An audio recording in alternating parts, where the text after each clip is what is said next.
Halo Bray, welcome to Sales Vista, yaitu yang bahas tentang persalesan dan dunia barista.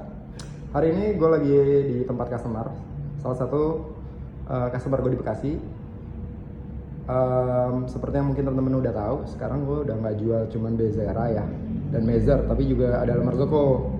Nah kebetulan ini customernya beli si La Marzocco ini, jadi gue akan bikin sedikit video buat penampakannya kayak gimana. Mungkin buat teman-teman yang udah punya bisa di skip mungkin karena udah tahu, tapi mungkin teman-teman yang butuh info tentang La Marzocco bisa tanya-tanya ke gue ya. Jadi kayak gini bentuknya. Kebetulan ini seri yang klasik SAV 2 Group. Jadi kalau ngomongin La Marzocco, yang gue tahu ya, si klasik yang EE dan yang AV itu udah nggak ada, jadi digantinya si SAV ini. Jadi ini seri pembaruannya, jadi kayak gini. Kebetulan juga ini belinya bareng si Vipro sama si Super Jolly karena ini udah lama, customer udah lama, terus dibeli La Marzocco sebelumnya Arcadia. Jadi kayak gini penampakannya, si kece ya, jadi agak tone-nya agak monokrom, ada si hitam dan si stainless ini. Jadi yang ini ada si Vipro, terus ini ada si Mezer Super Jolly nya, dan ini penampakan si klasik AV-nya ya. Emang kalau dilihat kadang-kadang ini mirip ya sama PBX ya kalau dari belakang ya, tapi kalau PBX dari terbaru tuh yang gue punya kan PB-nya PBX bukan PB yang lama. Jadi kalau PBX itu udah independent boiler gitu, dan biasa di sini ada antenanya. Jadi ini kenapa ya dibentuk dinamain kayak klasik ya, karena dari dulu bentuknya tuh nggak berubah. Ketika dia berubah dia akhirnya ganti nama kayak PB, kalau ganti kayak gitu kayak KB90s ada. Tapi kalau yang La Marzocco klasiknya tetap dari zaman bahala yang sempat dipakai sama Starbucks tuh bentuknya kayak gini gitu, klasik. Bang gimana biar lebih menarik? Ya kalau saran gue ya pribadi, lu bisa repaint sih bro. Dan kita juga bisa kasih banding harga repaint sama grinder, gue kasih harga best price buat teman-teman semua. Jadi gue akan lihat, ini tadi gue udah izin sama temen gue karena ini belum opening.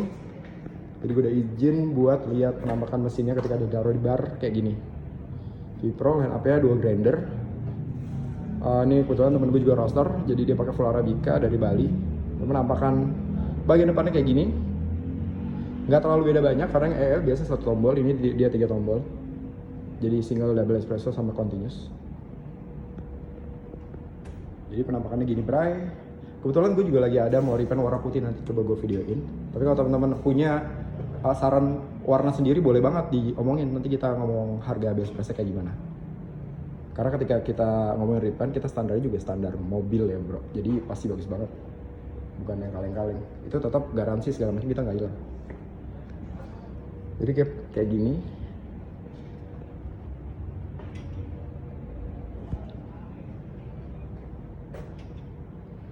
Stainless.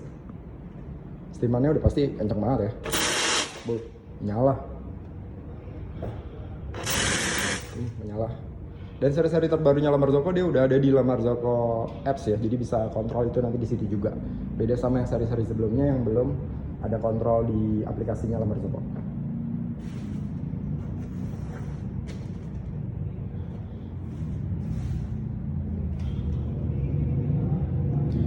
Segitu aja mungkin info dari gue. Kalau ada pertanyaan terkait La Marzocco boleh banget ditanyain ya segala macamnya. Gue coba jawab yang sebisa, yang setahu, yang seilmu gue yang gue bisa jawab gitu. Jadi gue cerita sedikit, kemarin itu kirimannya buat ke Palu karena butuh buru-buru. Gue kirim pakai pesawat terbang ya gitu. Jadi kalau pesawat terbang tentu biayanya pasti lebih mahal karena terkena surcharge, biasanya 2 kali lipat dari harga standar di ekspedisinya.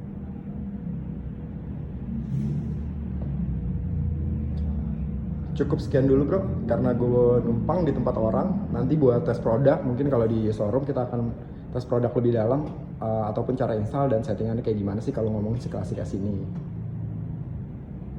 Gue Abud, and time.